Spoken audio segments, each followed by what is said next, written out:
Imaginez une substance chimique que vous avez ingérée aujourd'hui, et hier, et l'année dernière.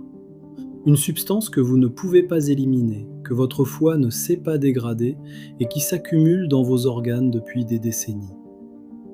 Ce ne sont pas des molécules de fiction. Elles ont un nom, les PFAS, pour substances per- et polyfluoroalkylées. Et aujourd'hui, elles sont détectées dans le sang de 100% de la population française. Les PFAS, c'est une famille de plus de 10 000 molécules de synthèse. On les retrouve partout, dans les revêtements anti-adhésifs de vos poêles, dans les imperméables, les emballages alimentaires, les mousses anti-incendie, les cosmétiques. Leur particularité ? La liaison carbone-fluor, l'une des plus solides qui existent en chimie. Résultat, ces molécules ne se dégradent pas dans l'environnement, pas en 10 ans, pas en 100 ans. C'est pour ça qu'on les appelle les polluants éternels. Retraçons l'histoire. Dès les années 1950, l'industrie chimique et textile commence à produire des PFAS massivement. Pendant des décennies, aucune réglementation. Ces substances circulent librement dans les produits, les déchets industriels, les boues d'épuration. Ce n'est qu'en 2019 que l'Union européenne interdit le PFOA dans les nouveaux produits. En 2020, l'EFSA fixe un apport hebdomadaire tolérable de seulement 4,4 nanogrammes par kilogramme de poids corporel, pour la somme de 4 PFAS critiques. Puis, en janvier 2023, la France, avec l'Allemagne, les Pays-Bas, la Suède et la Norvège, dépose auprès de l'ECHA une proposition de restriction générale couvrant plus de 10 000 PFAS. En avril 2024, la France adopte un plan interministériel PFAS mobilisant 8 ministères. Et en février 2025, une loi est promulguée, la loi numéro 2025-188 du 27 février 2025, qui instaure les premières interdictions concrètes et une redevance pollueur-payeur de 100 € pour 100 grammes de PFAS rejetés. Mais comment les PFAS arrivent-ils dans nos prairies ? Le principal vecteur en France, c'est l'épandage de boue de stations d'épuration. Une étude INRAE, publiée dans les archives ouvertes HAL, a identifié 160 PFAS de 42 classes différentes dans 47 produits organiques épandus sur des terres agricoles françaises. Les boues urbaines et industrielles présentent des concentrations médianes de 220 microgrammes par kilogramme de matière sèche, contre moins d'1 microgramme pour les fumiers agricoles. Le cas des Ardennes et de la Meuse est particulièrement alarmant. Une papeterie à Stenay a généré des boues massivement épandues sur 44 communes pendant des décennies. Les analyses révèlent des concentrations allant jusqu'à 457 microgrammes de PFAS par kilogramme de certains sols. Des légumes, des nappes phréatiques, des prairies, contaminées en silence. Et pourtant, en France, il n'existe toujours aucune réglementation fixant des seuils de PFAS dans les sols agricoles.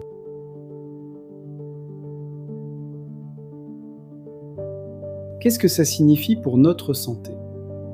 En décembre 2023, le Centre international de recherche sur le cancer classe le PFOA en groupe 1, cancérogène certain pour l'être humain.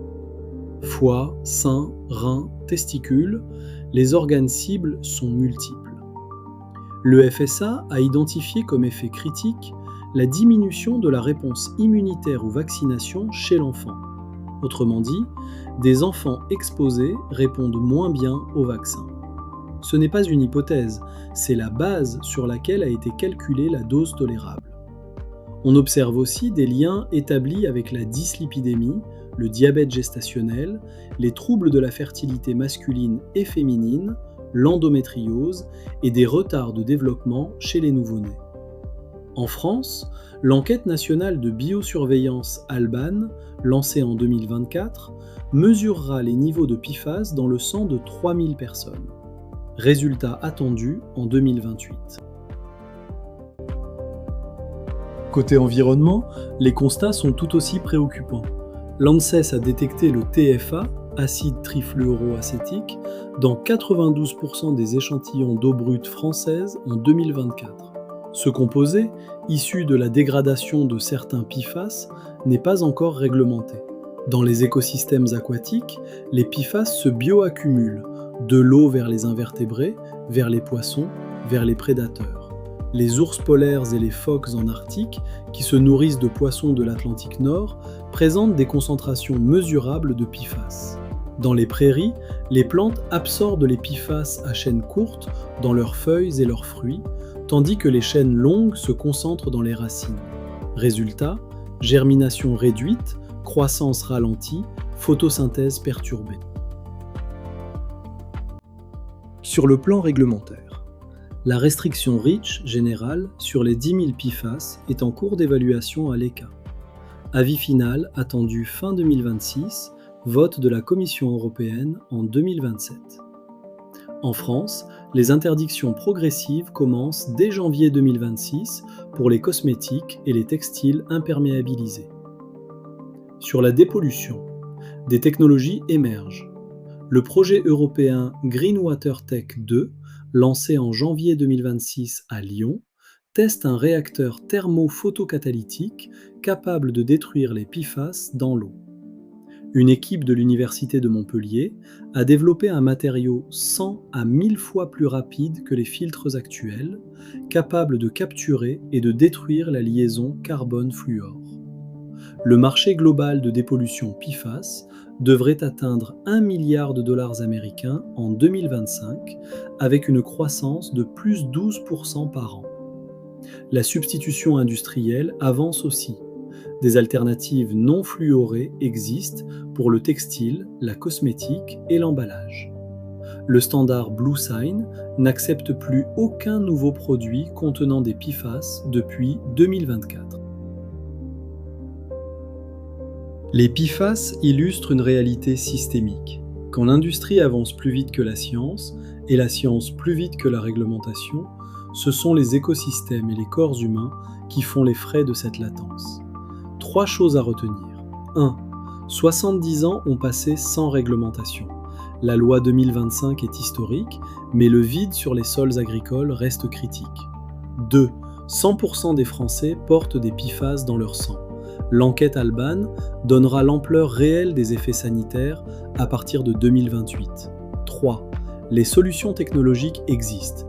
Dépollution thermophotocatalytique, substitution industrielle, mais leur déploiement à l'échelle nécessite des signaux réglementaires forts et rapides. Si cette vidéo vous a appris quelque chose, partagez-la et retrouvez toutes nos analyses sur nexusterra.fr.